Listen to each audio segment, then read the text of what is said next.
Bismillahirrahmanirrahim. Bismillahirrahmanirrahim. Assalamualaikum warahmatullahi wabarakatuh. Perkenalkan, nama saya Risa Desyanti dari Program Studi Hukum Ekonomi Syariah, Fakultas Syariah di Institut Agama Islam Sultan Muhammad Syafiuddin Sambas. Di video ini, saya akan membahas materi tentang subjek hukum internasional. Di sini, saya hanya menjelaskan secara singkat mengenai subjek hukum internasional. Sebelumnya, saya akan menjelaskan apa itu subjek hukum internasional. Subjek hukum internasional dapat disebutkan sebagai pemegang segala hak dan kewajiban menurut hukum internasional. Pengertian tersebut dapat diletakkan kepada negara sebagai subjek hukum internasional yang bersifat penuh. Adapun pengertian subjek hukum internasional dalam arti yang lebih luas, di mana mencakup kenyataan bahwa yang dimiliki oleh subjek hukum tersebut hanyalah hak dan kewajiban yang terbatas. Contoh subjek hukum internasional dalam arti terbatas, yaitu orang perorangan atau individu. Selain itu ada juga subjek hukum internasional yang mendapatkan hak dan kewajibannya berdasarkan hukum kebiasaan internasional yang berkembang sesuai dengan perkembangan sejarah hukum internasional itu sendiri.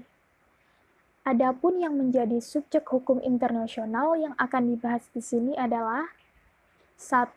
Negara, 2. Organisasi internasional, 3. Pemberontakan dan pihak dalam sengketa atau disebut dengan belligerents. Yang pertama yaitu negara. Negara merupakan subjek hukum internasional yang paling utama dan klasik di dalam sejarah hukum internasional. Hingga sekarang, masih ada anggapan bahwa hukum internasional itu merupakan hukum antar negara. Untuk pembentukan suatu negara diperlukan syarat-syarat konstitutif yang sangat penting. Adapun syarat-syarat konstitutif tersebut adalah 1. Adanya penduduk yang tetap, 2. Adanya wilayah tertentu, 3. Adanya pemerintah, 4. Adanya kedaulatan. Nah, kedaulatan merupakan kekuasaan tertinggi yang dimiliki oleh suatu negara untuk secara bebas melakukan berbagai kegiatan sesuai dengan keinginannya, asalkan tidak bertentangan dengan hukum internasional. Adapun bentuk-bentuk negara yaitu 1. Negara kesatuan, 2. Negara federal, 3. Gabungan negara-negara merdeka, 4. Konfederasi, 5. Negara-negara netral, 6. Negara yang terpecah, 7. Negara-negara kecil, 8. Negara protektorat. Selanjutnya yang kedua yaitu organisasi internasional. Organisasi internasional adalah penghimpunan negara-negara merdeka yang berdaulat dan mempunyai tujuan tertentu, dan untuk mencapai tujuan tersebut dilaksanakan oleh alat perlengkapan negara. Misalnya, melalui Dewan Keamanan, Dewan Ekonomi Sosial, Majelis Umum, dan sebagainya. Organisasi internasional mempunyai hak dan kewajiban yang ditetapkan dalam konvensi-konvensi internasional yang merupakan anggaran dasar organisasi tersebut. Berbeda dengan negara sebagai subjek hukum internasional, organisasi internasional yang merupakan himpunan dari negara-negara bukanlah subjek hukum internasional, yang sebenarnya atau hanya merupakan subjek hukum buatan semata.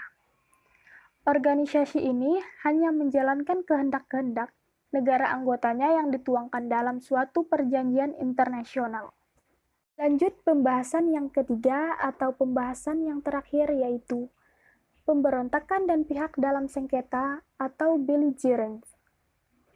Kaum pemberontak adalah sekelompok orang yang melakukan pemberontakan terhadap pemerintah sah di dalam suatu negara. Kaum pemberontak biasanya melakukan pelanggaran terhadap undang-undang nasional. Mereka bertujuan ingin menggulingkan pemerintahan yang sah dan membuat pemerintah tandingan atau bahkan ingin membentuk suatu negara baru. Kaum pemberontak diakui keberadaannya sebagai belligerents oleh negara-negara lain jika memenuhi syarat-syarat. 1. Memiliki struktur organisasi yang jelas, sehingga kaum pemberontak terorganisir dengan baik. 2. Memiliki tanda pengenal dan menggunakannya dengan konsisten, sehingga menunjukkan identitasnya sebagai kaum pemberontak. 3. Sudah menguasai sebagian besar wilayah di tempat kaum pemberontak melakukan pemberontakan, sehingga sudah memiliki kekuasaan secara efektif terhadap wilayah tersebut. 4. Mendapat dukungan dari rakyat yang berada di wilayah yang telah dikuasainya secara efektif. Pada saat kaum pemberontak dapat dikualifikasi sebagai belligerent, maka kelompok tersebut dapat diakui sebagai subjek hukum internasional. Pengakuan terhadap belligerent sangat sulit diberikan oleh suatu negara.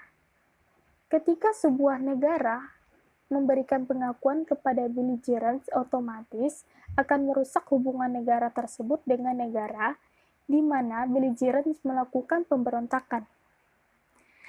Tujuan diberikannya pengakuan terhadap belligerents tidak lain demi alasan kemanusiaan, karena mereka bukanlah kriminal. Sekian dari video saya, kurang lebihnya saya mohon maaf. Saya tutup dengan wassalamualaikum warahmatullahi wabarakatuh.